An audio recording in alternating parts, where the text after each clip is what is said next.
Hello, class. It's Miguel again. I hope you're doing well. Um, and I want to welcome you to our studio course. This is going to be our first, I guess, our first major lecture, even though we did have our introduction last week. And hopefully you've gone through and looked at some of the content. And, if you have questions, remember, email me. I'll do my best to answer within 24 to 48 hours. Shouldn't be a problem, but you never know. We are slated to get blizzards. Actually, this right now as we're talking, I'll probably be in a blizzard. So we're supposed to be getting blizzards out here in the Midwest, but see what happens. Anyhow, this week we are going to go over chapter 1 of the book, and I'll also have, and just to remind you, you have your lab also that's associated with this week and every week going forward. You'll have a lab associated with the week. So you'll have the lecture over the text or any pertinent information regarding certain technologies that we feel you need to have. And then you'll have your lab where you'll actually do the work. So you are expected, remember, to do everything to pass this course. So let's go and get started with the lecture. All right, let's share the screen. All right, here we go. All right, so here's our screen. I'm gonna preview chapter 1, studio TV productions. So here's what we're gonna get into today. So, I also want to let you know, for those of you interested in the text, I've gone ahead and under our syllabus, I provided a link if you're interested for the studio television production and directing text from Taylor and Francis.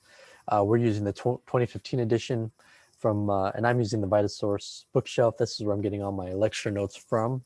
So if you feel like you want to have that, you can get it. Like I said, I'm going to be giving you all of the major terms. That's sort of going to be my approach to this course, is giving you the major text and information or key terms highlighted in the text.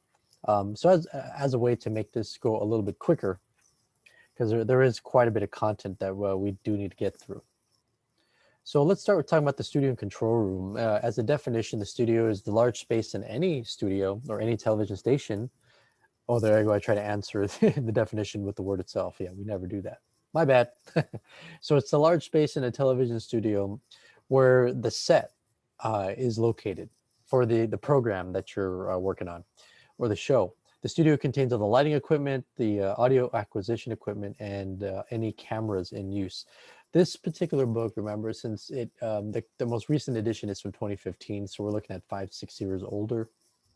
It does make reference to equipment that is also a bit older. I believe the first edition might have been in the aughts, in the early 2000s, or maybe even in the 20th century in the 90s, because it does have a little bit of that language.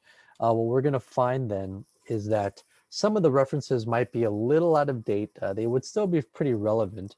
But again, in terms of our studio here at school, some will be familiar, some will be different, because we ourselves here at KVCR did have some upgrades, I believe 5 years ago. So keep that in mind. Now the control room and gallery, though, is a physical space that contains the staff and all the equipment that controls the flow and the selection of audio and video lines and streams in the program itself. And this room gallery is usually off to the side of the studio itself, so it's within striking distance. Let's talk about post-production and master control a little bit. Now, the post-production typically is a process or the facility used for video editing. What we're going to find is that uh, we're going to have, in a lot of ways, a discussion regarding the production or as the way the studio productions will run in a show.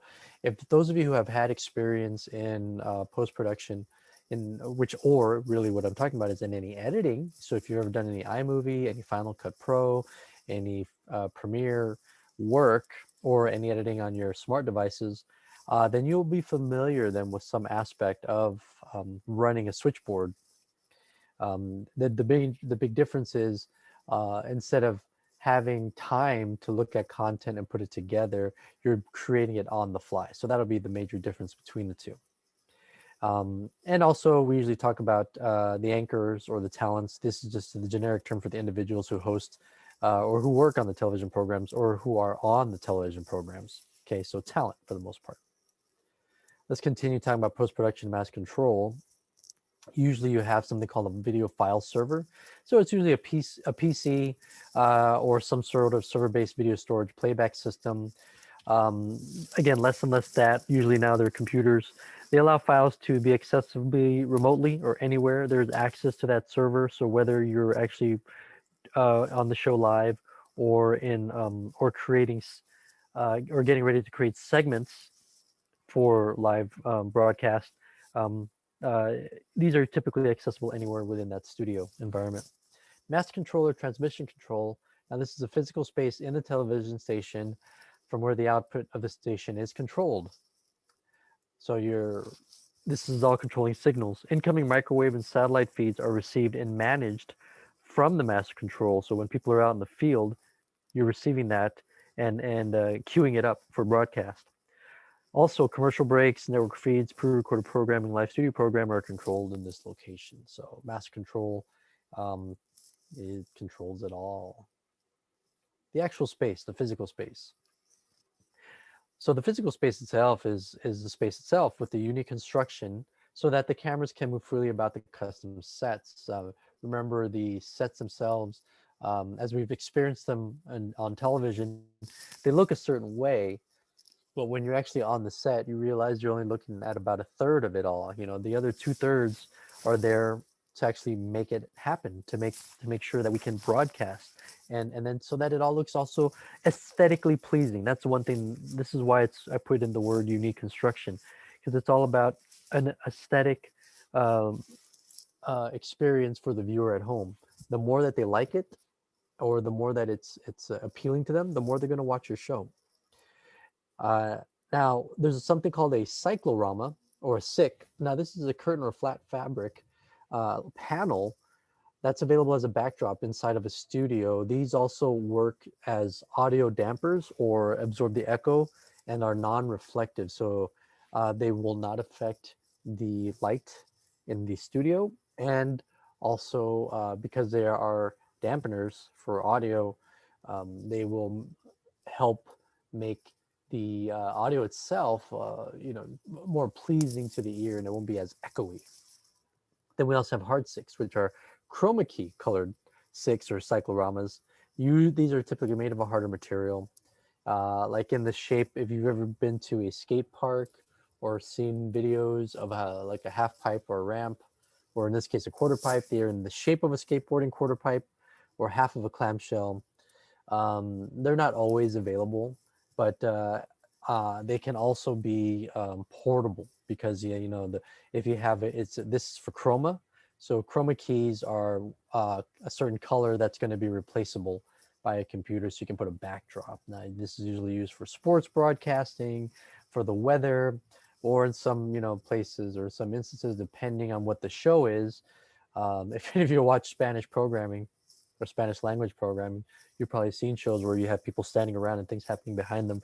Like Primer Impacto or Sábado Gigante. A lot of those kinds of variety shows use these kinds of types of six on the sets.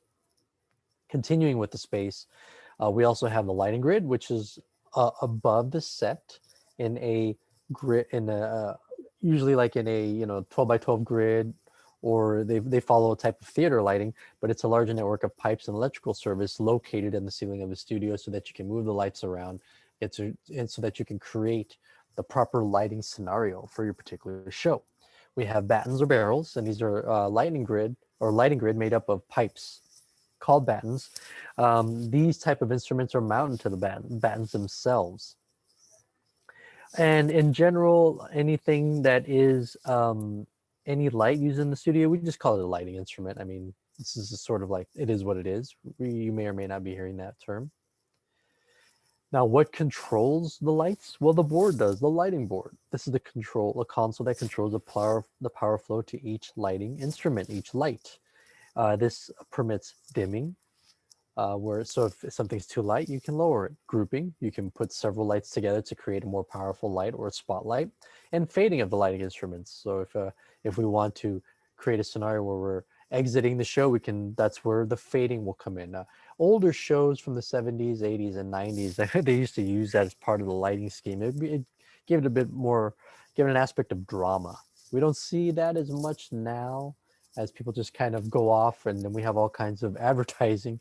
But back in the day when we didn't have as much infiltration of what I call visual pollution, then people, they would utilize kind of the same type of scheme as you would find in film and to a lesser extent television, using the same kinds of techniques.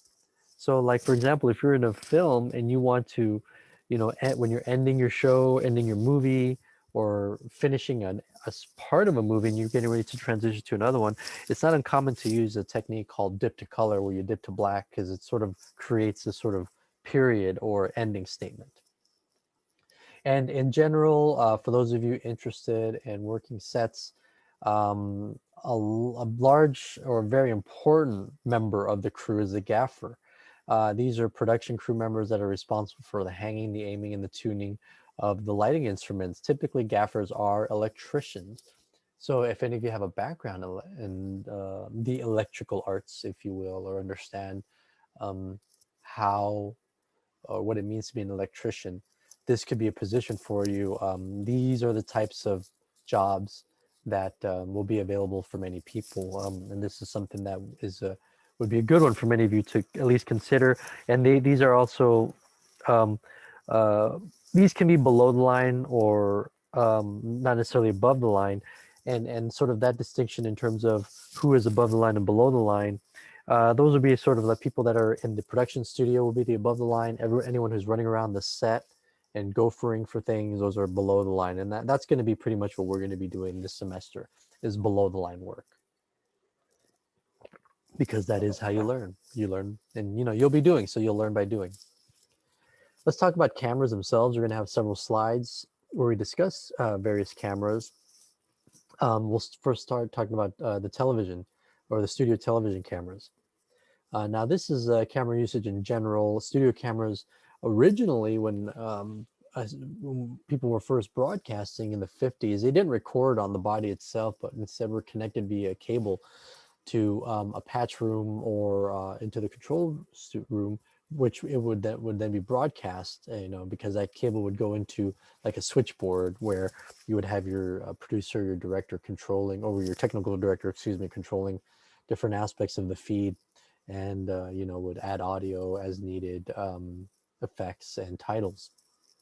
Now, really, in general, a studio television camera is any device that creates a video signal coming from reflected light. And that definition can be applied to most cameras too.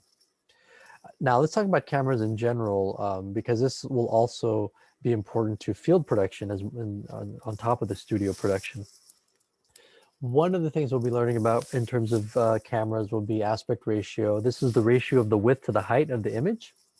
So what's the height and what's the width?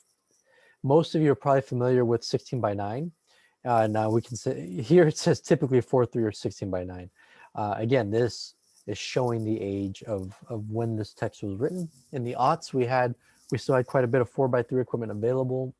And by 2010, everything's pretty much 16 by 9, which is the ratio of your device that's in your hand, your smartphone, your tablet, probably your computer screen, probably the television you have in your home.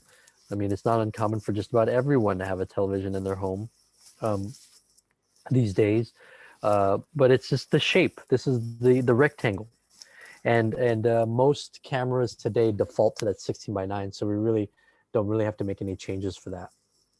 Scan protocols. Now, this is whether something is expressed as an interlaced image or progressive scan. This is the manner in which one frame of video changes to the next frame of video. The protocols are expressed again as interlaced or progressive.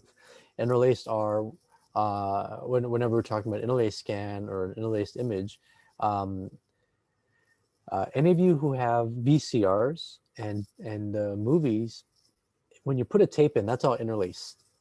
And what it is the resolution lines are scanning every other line. And the idea that idea might sound very confusing. Like, what do you mean every other line? It's like literally there's a gap between each line that's scanned onto the television screen.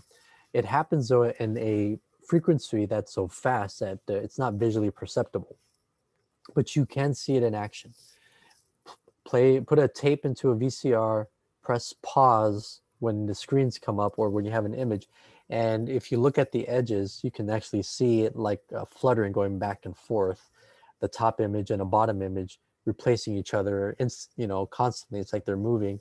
That is the interlace. You're seeing the images being replaced one after the other. So really, you're almost seeing two images per, or two scans per image, but both of them are necessary to create that single image. Progressive scans a little different. That's all, especially with the advent of digital technology. That's pretty much what we see.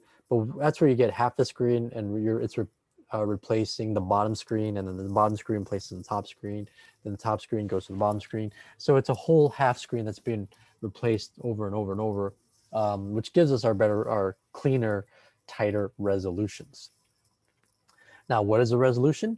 These are the number of horizontal lines of video information. When viewed together on a video monitor, creates an image. So those are the scan lines. One resolution protocol for HTV is 1080. So that means that horizontal lines are made up of 1080 lines. And the vertical lines, typically in this case, are 1920 lines. 1920 by 1080. You may have heard those terms. Typical resolutions are 640, 480 for standard definition.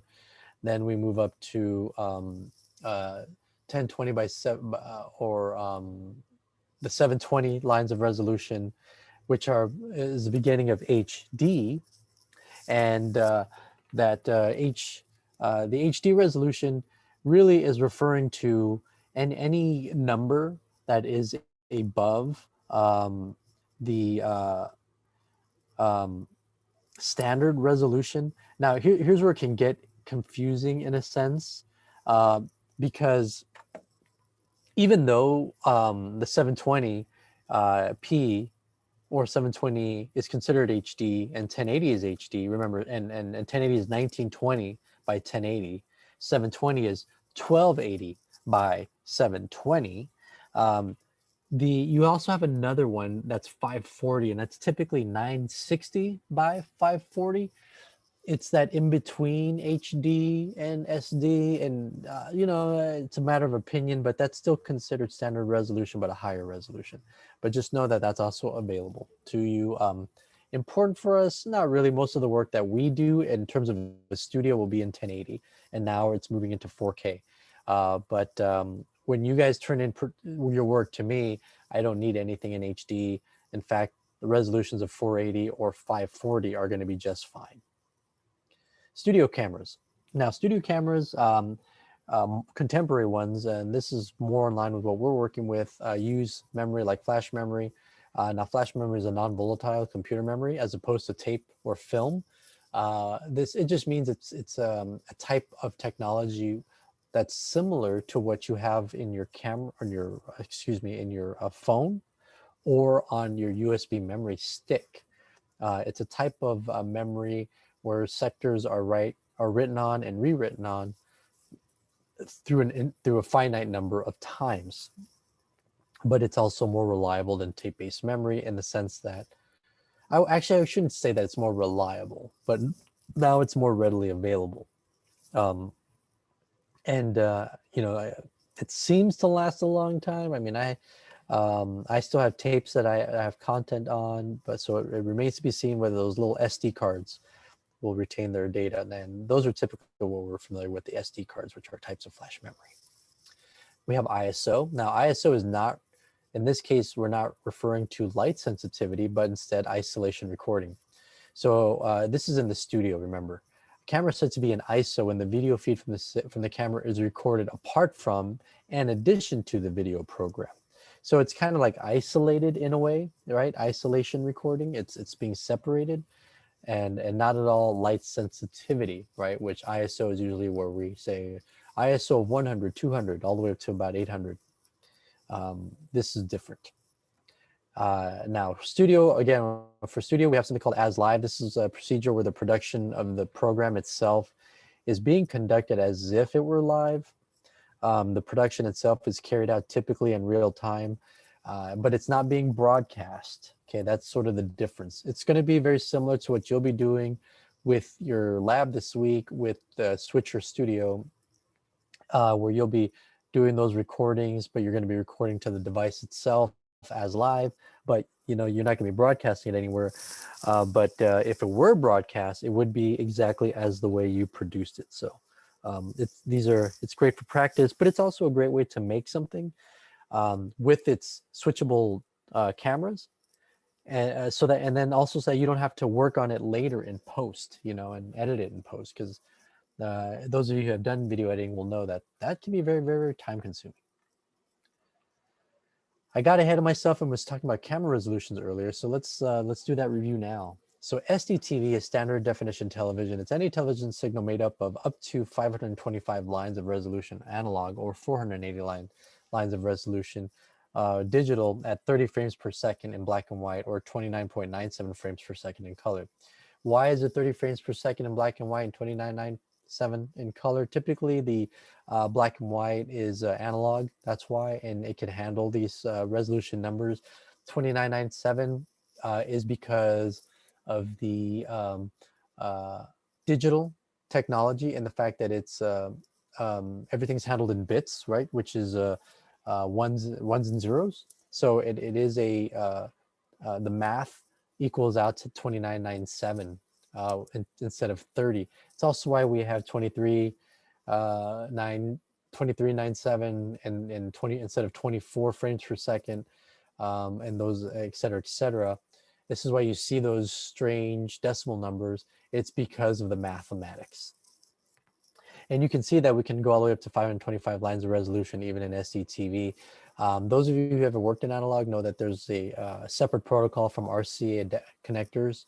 Instead of the standard, red, white, yellow that we would see with VCRs, there was one called an S-Video, and S-Video could support these lines of resolution.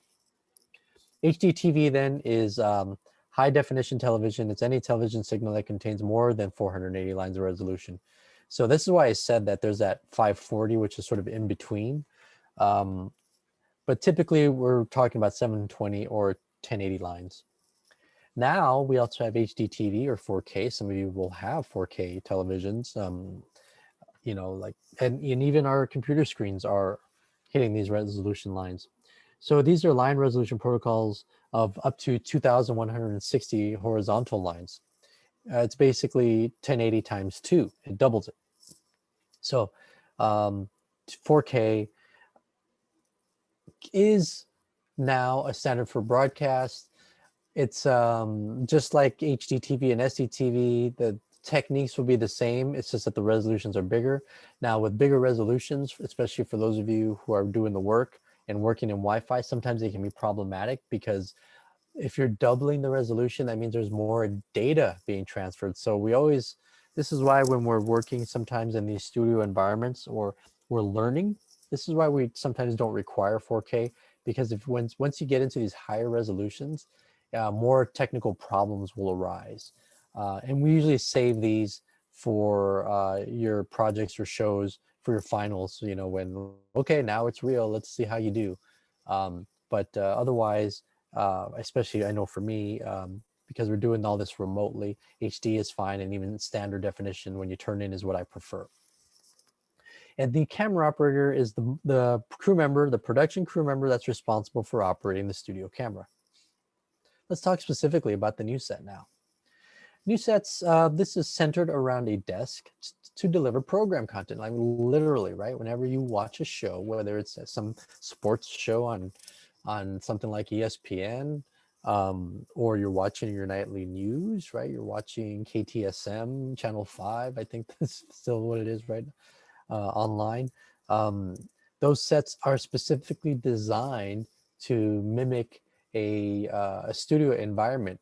And remember, it doesn't necessarily mean that that desk is on the floor somewhere. In fact, they're typically on a riser. Now, this is the platform used in the set construction to raise the actual and visual height of a set so that the camera can shoot at eye level. You ever notice that when you're watching these shows, that they're right at that eye level? It doesn't look like no one's like looking down, or there's really harsh lights, or um, that any of the talent on screen is in an awkward position of any kind. And well, that's because of those risers. Now, we also have flats, and we have some of these in our studio. I know they used to be in 142. These are vertical set pieces that can be used to create background walls for any type of set. When they're in a neutral color, you know, you can just use them as any type of background, but you can paint these over any color you need for whatever show you're working on. Let's talk more about some set terms. A Duratran is a backlit translucent image that's embedded in the flat wall of a set. Now, today we're starting to see more video projection or LCD panels. These offer versions of the familiar idea for the production because they're versatile, right? They're a lot more versatile, and we can film television screens or these LCD panels without having problems like we used to. The scene dock is the room that's often right next to the studio and next to the control room that's used for the storage of all your set materials and all your production equipment itself. Now, on every set, we usually have multiples of these of what's called a set monitor. Now, this is any a video viewing device. You can have these video monitors connected to cameras. You can have these connected to the control rooms so that you can see what's being either filmed on the camera or what's actually happening live on the program. The grip. Now, here's one of the most important members of the crew, and again, this is the jobs that most of you will be handling, or that you should be doing, along with gaffing. This is the production crew member responsible for all studio setup and assembling the set, and you're commonly tasked while production is running with other jobs. So you're basically told what to do. It's very similar to being a gopher, but you're there to help. You're there to do the work. While people are working on lights and audio, you're building the set. So it may not be super glamorous, but it's super important. And again, these are jobs you can get that are require people who are reliable. So and these are skill sets that are applicable across several industries, including construction. So keep that in mind when you're thinking about careers. When you're doing this work, you might also work with mics. You might operate jibs or crane mounted cameras. You might work on cable management. So you can see there's a lot that you can do as a grip, and the term comes from your ability to grip something. Chroma key walls. Now, these are a set piece that is painted a certain color, and we have a wall in room 133 that has that bright green color. It also can be a SIG or a curtain that is dyed similarly. I know when I was a teacher at another school, that's what we had. We had 6 that were dyed in a chroma colored green, and we would when I was teaching cinematography and lighting there, that's what we would use to film against, and have the students do use various chroma key techniques. Now, when you're viewing these through the studio camera, the color itself, because it's going to be a key, it can be isolated, removed, replaced in the chroma key process. This is usually where the weather person will stand in front of this kind of a wall.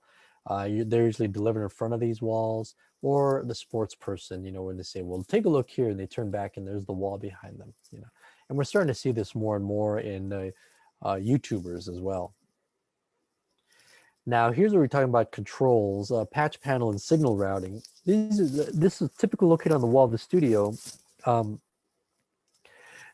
or in different locations, but these are hookup jacks for audio and video. They can also be for the clock, for the intercom, and other signals that pass between the studio and the control room. All of this can also be related to what's called the patch panel, which is an input-output box for audio, video, intercom, and clock connections that's located on that studio wall.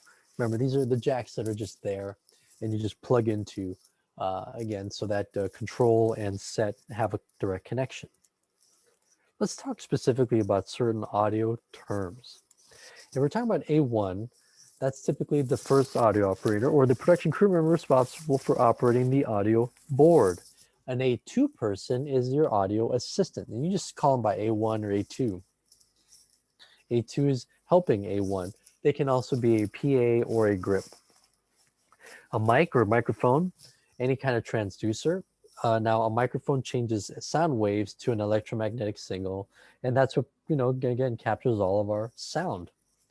An audio snake is a cable containing bundled audio lines that terminates in a box that contains multiple audio hookups depending on what is required or needed for the specific set. So I'm not quite sure if we have snakes in our specific lab area, but you may find them in KVCR. Let's talk about specific members. Start with the floor director. Floor director or floor manager is a production crew member that's responsible for managing and communicating with the talent.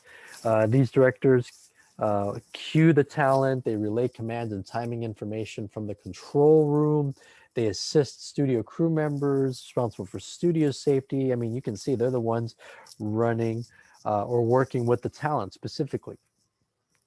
They usually get their information, again, they're getting their information from the control room, so you'll have your director back there, and the floor director will be the person that is the go-between. If you ever watch movies, you see the person panicking that's on the floor, that's probably the floor director or the floor manager. Now I mentioned the word cue. Now cues are just commands, and we're going to see cues quite a bit coming up, or the term come up quite a bit through the rest of this book. Any command given by the director to the production staff to begin a task or to get ready to do a task and then to initiate the task. The command is given to the talent to begin speaking. A video clip can be cued when it's ready to be activated. So these are just examples right here in terms of how we cue something up. Now, in terms of talent itself, this is just the generic term for the individuals who are on the programs themselves. And in terms of like over here, the directors and the grips, depending on the work, and this is just a part of the text I remember, the reason I put the word mic check here is, well, the mic talent is always mic'd. So your floor person, your depending on where they are in their production or the size of your studio, you might also help out with A1. So the mic check itself is a pre-production task where A1 checks and balances the incoming signal strength of a studio microphone. You're checking the gain itself because that's the input. So we want to make sure that we have no, noise, buzzing, any kind of distracting sounds, that could in any way, interfere with the live broadcast or the broadcast itself in general. Let's talk about the control room. We have various equipment and crew positions here. The control room is what controls the studio. Now, as part of the control room is something called a monitor wall. This is the feature of the control room where we have numerous video monitors that reveal all of the various video sources that can be selected from preview video and program video. Some of you, again, who have done post-production and editing might recognize some of these terms. Preview and program. Now, typically when we talk about program in post-production, we're talking about the timeline itself. So we're seeing how the video itself is going to look once we've applied transitions, titles, multiple video layers, and audio, et cetera, et cetera. This is what it looks like. So that's also applying here to studio. This is what the show looks like, and we'll talk about that in more detail. Preview video is can be what the various elements, the various separate elements will look like before they get added to program video. The audio board itself controls the selection, flow, modification, and mix of audio sources. So this is also the audio selection device. Once everything gets mixed, or once all of the audio, not everything, but all the audio itself, all the various effects have been applied and mixed together, the final output is called the audio program. The video switcher or mixer is a video selection console that's operated by the technical director, and the technical director There's a person sitting there controlling the video inside of the control room. Then we also have the teleprompting computer. We're starting to see these, I think, a little bit less and less. It used to be a computer whose sole job was to be a prompter. Now, this was the computer located in the control room that had the script for the entire television program. The television software, the teleprompting software, would convert the script from text to video, and it would allow the controller to scroll through the entire script and, if necessary, apply the reading material for the talent as well. Continue with the control room. We used to have something called the graphics computer, and again, less and less. Now it's just sort of, a Mac or a PC that kind of controls everything. But this used to be the computer designated for the creation of character generation, still images, 3D models, animations, etc., etc. So those of you who have done work in Premiere, Final Cut, Motion, After Effects, Flash, etc., etc. That's kind of what the role was. To a less sophisticated level, to be sure. However, it's yes, maybe the effects were less sophisticated, but there is an aspect of ability, because a lot of this had to be done on the fly or immediately. Engineering is a physical place in the television station where the equipment is repaired. Now, I'm more familiar with the word bench. And those of you who have ever done any sort of repair, electronics repair, or computer repair know that that's typically what we call the area where repairs happen, the bench. This is also the location, the control room, where the engineering equipment is located. So we'll find all the different CCUs, routing switchers, waveform monitors, vector scopes, all other types of computers and audio equipment too sometimes. A lighting board. Now this specifically, I talked about that briefly earlier, but this is a console that controls the power flow to all the lighting instruments. This permits the dimming, the grouping, the fading of the lighting instruments. I mentioned that earlier. Now, typically, the monitor wall, we did briefly mention that earlier. What is typically involved with the monitor wall? We have usually at least 2 large video monitors. And again, this is displaying content, again, not too dissimilar from video editing software. So the preview, or the PVW, is a video source that is on deck or next in line or preset. This is something that could be ready to go, that's queued up, right? Again, this is before it becomes a program. And typically this is individual, an individual video layer or video input. The PGM, or program, is the final mix of the audio video sources that's fully assembled on the television program. This typically also includes all the graphics or any other type of animations added as well.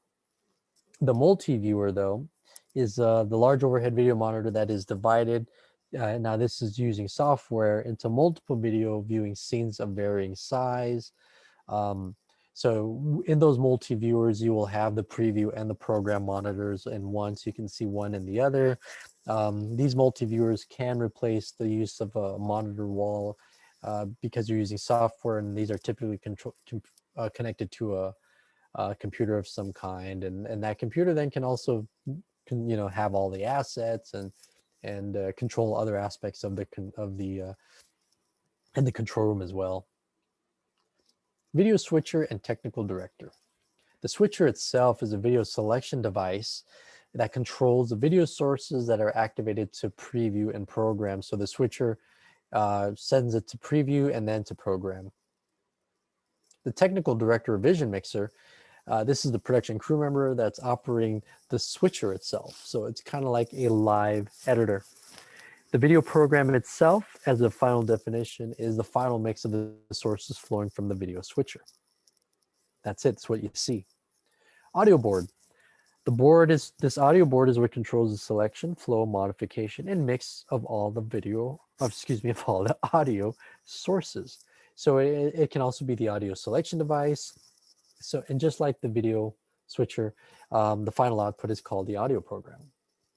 The audio booth, also called the audio control, the small room or area that's adjacent to the primary control room space where the audio, the board itself is located. The program or audio program is a final mix of audio that's sent out for recording or broadcast, and audio monitors or speakers in the control room that are used to monitor audio programs. I mean, you may have heard that term, like let's make sure that those monitors are connected. So that can indicate both video and audio, because a monitor for audio is usually pretty heavy duty, because we want to get a as close to production sound as possible when we're finalizing our mixes. Production crew, graphics computer, and graphics. These are jobs that we're starting to see, I think, less and less, only because of the proliferation of what Adobe is doing and what or other software companies are doing with DaVinci and even Apple. But these are the definitions that we had traditionally. Graphics was the production crew member that was responsible for creating, managing, sequencing, and playing back. Character generation, still images, 3D models, and animations. It would have been your After Effects person now. I think that's typically what we say. The person who can do After Effects. Okay, you do all the text and titling and graphics and whatnot. Then we have ESS, which was the electronic still store. So another computer that captures, stores, manages, sequences, and displays still images. Now, many modern switches now have an embedded ESS capability. As an example, Grass Valley Image Store is one of those that has that. And this has all of, a lot of your content that, like, oh, I need an image of this, or I need this. I need a picture of a cow, This will have all that kind of stuff in there. A character generator or caption generator is a little bit different, because this is a computer in the control room that generates video, text, or words that you key over pictures, or sometimes you can use it standalone, like for a title. The CG function is commonly excuse me, one is commonly sorry about this awkward phrasing. This is all coming from the book, but this has the capability of a central graphics computer. In other words, it's all, like I mentioned earlier, it all is one machine, and that could also be running your preview monitors.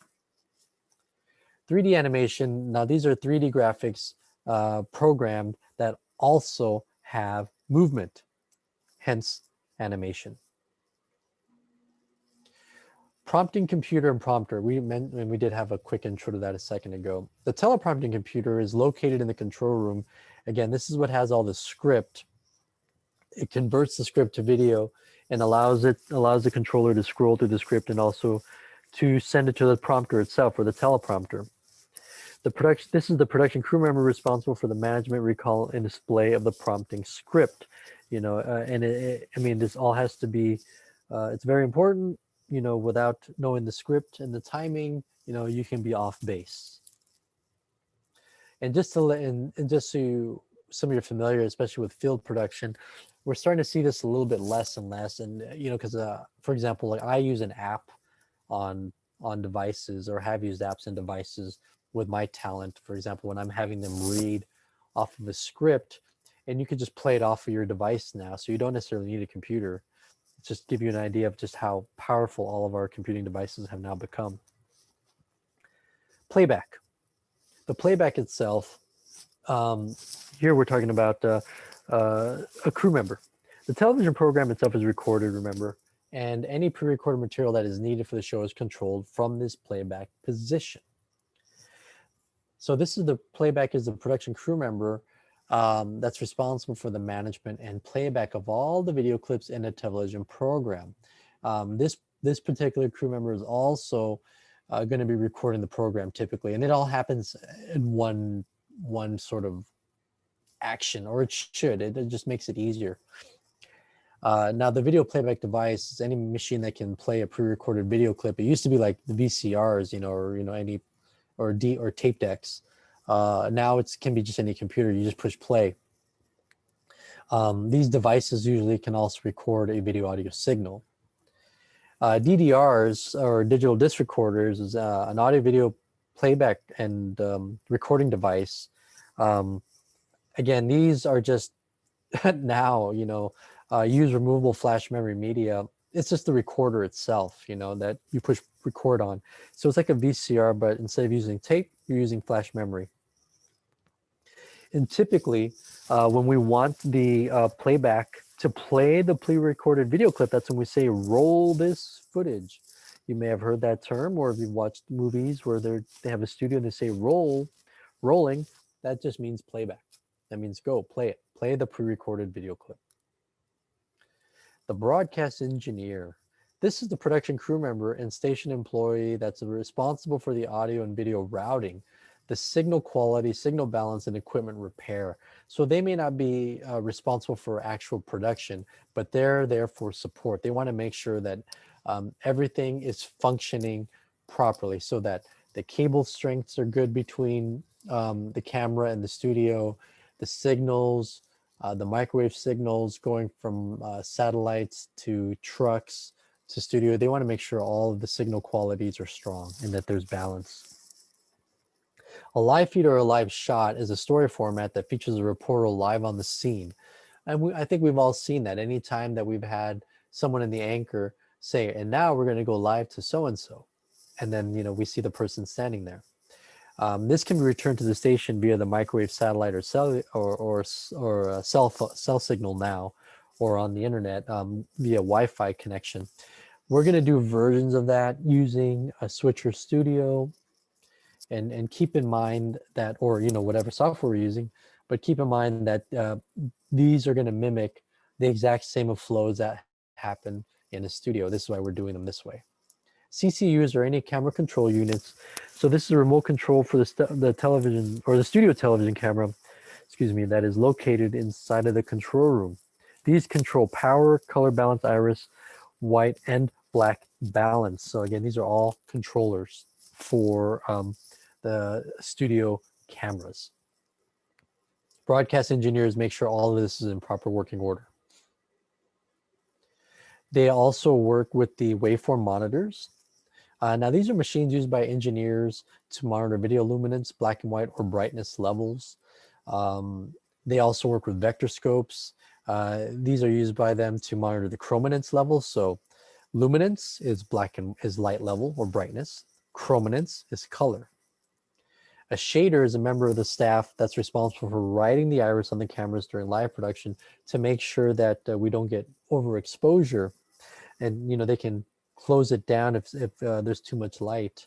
And ride gain overall is used to adjust the strength of the video signal level. If it's not producing enough, then we raise it. If it's too much, then we lower it. Keep in mind too that these are also really good jobs. In fact, I had a neighbor a few years ago that was working with broadcast engineers, and he was a camera operator, so he didn't have necessarily be an engineer, but he was the only camera operator that understood you running a waveform monitor and a vector scope. So while his colleagues were operating cameras on a racetrack, he was inside of a truck sitting down in comfortable environments, making sure that all these levels were to broadcast standards. So keep in mind, if you want a good job, this is one that you might want to look for. Director or assistant director. The director itself is the leader and the supervisor of the production staff. They're responsible for using the command cue language to call a television program itself. All this command cue language is typically, this is something that everyone on staff should be familiar with. Directors will help call transitions. Now, these are the manner in which one video source replaces another. The director will understand the timing and know when to call it. 3 common transitions on video switchers are cuts, wipes, and dissolves. These are all called by directors. Now, in editing world, we don't call them 3 separate transitions. They're just all, I guess they are, but a cut is a transition. When you go from one feed or one clip to another clip, or one feed to another feed, it is a cut.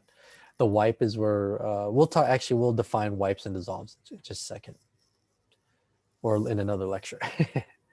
Command cue language. Now, this is the shorthand language that permits the director to speak to and instruct the entire production crew at once and quickly.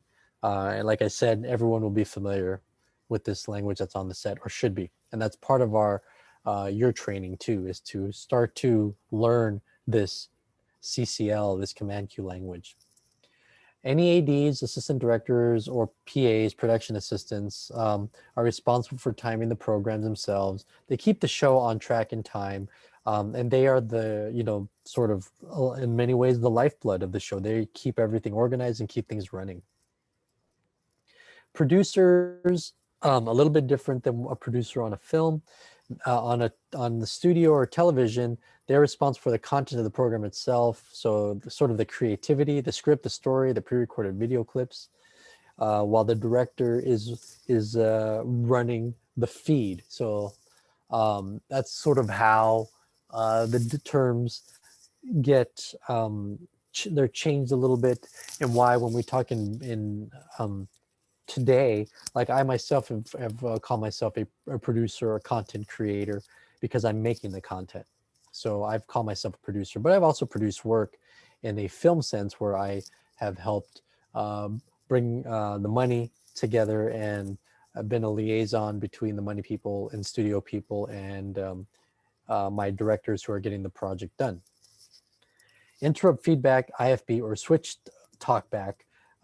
Specifically, now this is also going to be unique to a studio environment, is an audio feed of the entire program mix. This excludes the audio zone microphone, but this comes from the audio board to a small earphone worn by the talent on the set. So if you're on the set, you can hear what's going on. If you're the talent, you can monitor the audio program, and it permits also the production staff in the control room or on the set, wherever needed, to cut into the feed, and you can speak directly to the anchor into their earphone. And so you may have seen that on movies and shows where the anchor will hold their ear and be like, I'm just getting breaking news, because they're being fed this information from the director, from the producer. And finally, the rest, we have a set designer who is responsible for the design, construction, and appearance of the set. So similar to what we have on a film set. We have a lighting designer, lighting director, or LD, responsible for the overall design, installation, appearance of the lighting in a studio or a field production. We call that a cinematographer on film or field work. And then we have media asset management.